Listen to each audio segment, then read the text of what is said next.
Calaroga Shark Media.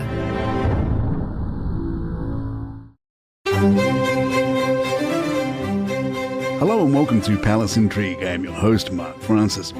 Kate Middleton returned to her royal duties for the deeply meaningful Remembrance Sunday service, marking a rare back-to-back public appearance since her challenging health journey this year. Standing alongside Sophie, Duchess of Edinburgh, she looked visibly moved as she watched King Charles and Prince William lay wreaths in honour of fallen soldiers at the Cenotaph. Dressed in a black coat adorned with 3 poppies and a Dragoon Guards brooch, a nod to her role as the regiment's colonel-in-chief, Kate wore earrings that once belonged to Queen Elizabeth, adding a personal tribute to the day. A somber and visibly emotional King Charles led the royal family and the nation in honouring the fallen at the Remembrance Sunday service. The King, turning 76 this week and currently undergoing cancer treatment, observed the traditional 2-minute silence before laying a wreath at the Cenotaph. Wearing the Royal Navy uniform of the Admiral of the fleet, he paid his respects with a custom wreath resembling one used by King George VI. His heartfelt message on the wreath read, "In grateful remembrance of your service and sacrifice, Charles R." Prince William, Princess Anne and Prince Edward followed suit, each laying wreaths in tribute. Kate and Sophie watched from the Foreign Office balcony. Kate paid quiet tribute with her attire, wearing a black fascinator-style hat and a somber black coat adorned with 3 poppies and a silver Dragoon Guards brooch. The brooch highlighted her role as Colonel-in-Chief of the regiment, while the earrings, belonging to the late Queen Elizabeth, added an especially poignant touch. As the service concluded, Sophie placed a gentle, supportive hand on Kate's back as they returned indoors, a quiet moment of reassurance between the two. Queen Camilla unfortunately missed the service due to illness. She had hoped to attend despite battling a chest infection, which developed following her recent travels. The service, deeply personal for Camilla given her late father's military service, remains a pivotal moment in the royal calendar. Following the ceremony, the Royal British Legion's Veterans Parade marched through Whitehall, marking key anniversaries including the 80th of D-Day and the 75th of NATO. With 10,000 veterans marching to honour service and sacrifice, this year's Remembrance Sunday resonated deeply across the UK. Kate and William updated their social media profiles ahead of Remembrance Sunday, continuing the royal tradition of paying tribute to fallen soldiers. Both their Instagram and X accounts featured images honouring Remembrance Day. The Prince and Princess of Wales have opted for a photo from last year's Festival of Remembrance at Royal Albert Hall, where they wore dark outfits and red poppy pins, symbols of remembrance for military personnel who died in war. Their cover photo shows a field of ceramic red poppies, potentially from the Tower of London's 2014 tribute to World War I soldiers.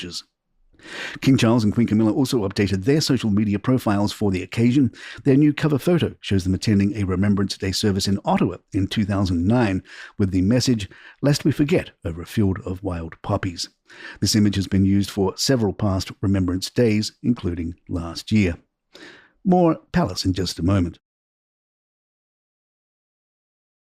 One of the new soap opera lines here in Season 18 of The Crown is whether or not President Trump will kick Harry out of the United States. Should Trump appoint Rick Grenell, former US ambassador to Germany and a critic of Meghan Markle, as Secretary of State, Harry's case might be examined more closely. Grenell, known for his remarks following Harry and Meghan's 2021 Oprah interview, described Meghan as the classic American woke progressive. A source tells The Mirror this has turned into an annus horribilis for Harry. There was a huge backlash to his autobiography Spare, which they were not expecting. As Harry said, he thought they would get an apology from the royal family. Instead, they were mocked in the satirical cartoon show South Park and had to duck for cover.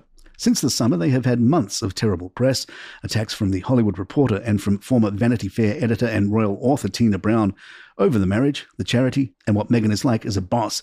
Nobody can understand why they haven't done anything together while this has taken hold. Prince William might have thrown some shade Meghan Markle's way when he posed with a jar of sour jam, according to sources. The Daily Beast reports that William's photo with the jam, a gift from a South African fisherwoman during his Earthshop prize trip, could be a nod to Meghan's recent struggles with her own jam-centric business venture, American Riviera Orchard, which so far hasn't released any products despite some promotional buzz. The jam was given to William by fisherwoman Sarah Niemond, who mentioned a previous jar had been taken to Buckingham Palace years ago. While Kensington Palace officials declined to comment, a source downplayed the trolling rumours, insisting the jam was simply a gift William received at the Cork Bay event. Others point out that in royal circles, photo ops don't happen by accident. Possible former sex bomb Princess Anne is in the news thanks to throwback video from 1985, which recently resurfaced on social media. Anne was questioned by the late TV presenter Terry Wogan about what she would do if the UK abolished the monarchy.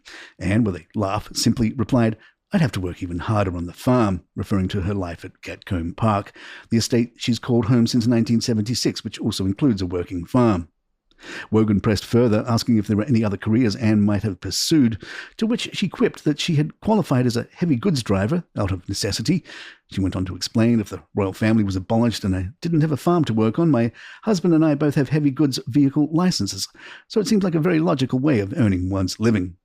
The interview also delved into Anne's thoughts on royal duties, how she felt misrepresented by the press, calling it pretty irritating, and rumours about her relationship with her sister-in-law, the late Princess Diana, which Anne dismissed as a fairy tale.